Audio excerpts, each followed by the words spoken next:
ず変えてみようか。いいねいいねいいね。 이번 영상에서는 각종 사건 사고로 재기불능일 것 같았는데 슬슬 복귀의 시동을 걸고 있는 사와지 레리카의 이력과 근황에 대해서 한번 이야기해보려고 하는데요. 2005년 주연을 맡은 드라마 1리터의 눈물이 일본에서 20%가 넘는 시청률을 기록하면서 일약 스타덤에 오른 사와지 레리카. 저는 처음에 사와지 레리카가 혼혈인 걸 알고 드디어 제2의 미야자와 리에가 탄생했구나 하고 감탄했을 정도로 너무 이쁜데다가 연기력까지 출중해서 놀랐던 기억이 나는데요. 일본에서는 미야자와 리에와 함께 혼혈티가 안 나는 혼혈미인으로도 유명한데 사와지 레리카는 아버지가 일본인, 어머니가 알제리계 프랑스인으로 참고로 오빠 사와지리 켄지도 엄청 미남으로 유명합니다.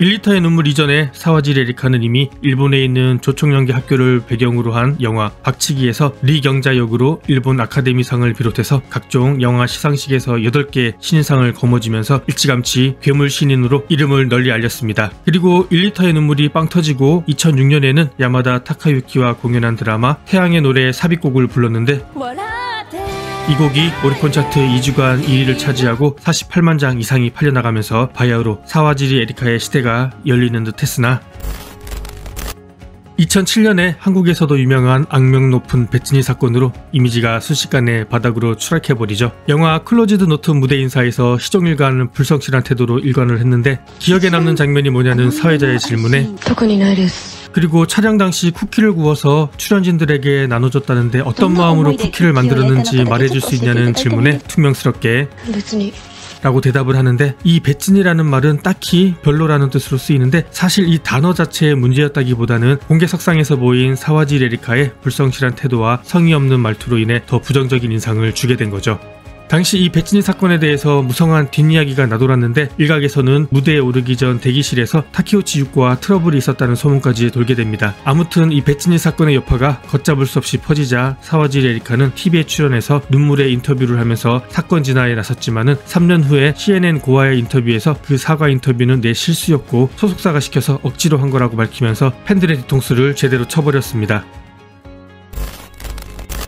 2009년에는 클럽에서 만난 22살 연상의 DJ 겸 영상 제작자인 타카시로 쯔요시와 성대하게 결혼식을 올리면서 다시 한번 화제의 중심에 서게 되는데요. 하지만 불과 1년 만에 이혼 절차를 밟고 있다는 발표를 하고 2013년에 둘은 법적으로 남남이 됩니다. 하지만 이혼 조정 중인 2012년에 주간문춘이 사와지 레리카의 마초 흡연 의혹을 보도하는데 주간문춘의 취재에 스페인의 마초 제조업자인 세르지오라는 사람이 응하면서 일파만파로 커지게 됩니다. 결혼 후 사와지 레리카는 남편과 함께 스페인에 거주하고 있었는데요. 그때 세르지오는 자신의 친구로부터 내가 아는 일본 여자애 중에 나를 엄청 좋아하는 애가 있는데 한번 만나볼래? 라는 제안을 받고 사와지 레리카를 만난 세르지오는 사와지 레리카의 미모에 첫눈에 반하게 되고 그 후에는 사와지 레리카의 남편이 출장으로 집을 비울 때마다 둘은 사와지 레리카의 집에서 같이 밤을 보내게 됩니다. 하지만 이때 남편과의 진흙탕 이혼 소동이 연일 매스컴을 장식하면서 상대적으로 마초 흡연 의혹은 어영부영 넘어가게 되는데요. 어쩌면 이것이 사와지 레리카에게는 더욱 큰 재앙을 안겨주지 않았나 싶습니다. 이때 이혼 스캔들로 마초 흡연 의혹이 무마되면서 경각심을 잃게 된 그녀는 2009년을 기점으로 대마뿐 아니라 다양한 마약에 손을 대게 되는데요. 결국 사와지 레리카는 2019년에 마약 단속 위반법 혐의로 체포되고 2020년에 1년 6개월에 집행유예 3년을 선고받게 됩니다. 배치니 사건 이후 굵직한 스캔들로 인해 제대로 트러블 메이커의 이미지가 붙어버렸는데 워낙에 미모가 출중한 데다가 연기력까지 갖추고 있고 좋은 의미로든 나쁜 의미로든 화제성이 있다 보니 연예계에서도 사와지 레리카를 쉽게 포기할 수가 없었을까요? 배치니 사건과 진흙탕 이혼 소동 이후 에이벡스라는 대형 기획사의 적극적인 푸시로 2012년에 연예계 복귀를 선언하게 됩니다. 2012년에 가슴 노출까지 감행한 영화 헬터 스켈터가 흥행에 성공하면서 제36회 일본 아카데미 시상식에서 우수 여우주 주연상을 수상하게 되고 2014년에는 주연을 맡은 드라마 퍼스트 클래스가 준수한 시청률을 기록하면서 여배우로서 절정의 기량을 발휘하게 됩니다. 그 후로도 드라마 오오쿠, 코이즈미 쿄코를 비롯한 쟁쟁한 여배우들과 공연한 영화 하베루 온나 등 화제작에 출연하면서 활발히 활동을 이어가는 듯 했으나 2019년에 스캔들은 사실상 여배우로서의 커리어에 치명타를 남기면서 사와지 레리카의 시대는 끝났다는 말이 나왔고 본인도 2020년 첫 공판에서 복귀는 생각하고 있지 않다, 복귀할 자격이 없다고 말을 하는데 이로 인해 사와지 레리카의 연예계 은퇴가 공식화됩니다.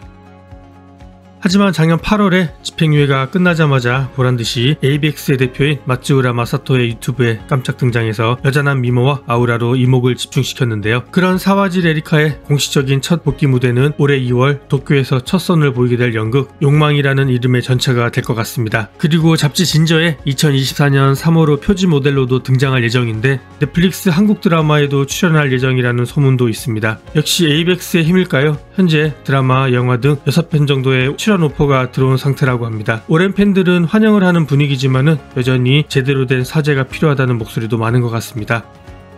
이렇게 사와지리 에리카의 복귀설이 화제가 되고 있는 한편 절친이었던 카타세 나나의 근황에 주목하는 사람들도 많은데요. 사와지리 에리카와 카타세 나나는 사적으로도 매우 절친한 사이였는데 사와지리 에리카가 체포되기 직전 둘이 클럽에서 광란의 밤을 보내는 영상이 인터넷에 유출되기도 했습니다. 이로 인해 사와지리 에리카가 체포된 후에도 카타세 나나 또한 마약을 한 게 아니냐는 의심을 받으면서 서서히 일이 줄어들게 되는데 2021년에 카타세 나나의 동거남이 소지로 체포되면서 카타세 나나 역시 자택수색과 동시에 소변 검사를 받게 되지만 음성 판정을 받게 됩니다. 하지만 이런 일들을 소속사에게는 비밀로 함구한 것이 발각되는데 이로 인해 소속사로부터 계약 해지를 당하게 되면서 카타세 나나는 서서히 연예계에서 설 자리를 잃게 됩니다. 현재는 유튜버로 활동을 하고 있는데 한류에 푹 빠졌는지 K-팝, 한국 화장품, 한국 여행 등을 소개하는 콘텐츠가 눈에 띄는데요. 사와지리 에리카가 슬슬 복귀 시동을 걸고 있는 이 상황에 마약을 두고 엇갈린 두 절친의 운명이 참 씁쓸한 것 같습니다. 시청해주셔서 감사합니다. 편안한 하루 보내시기 바랍니다.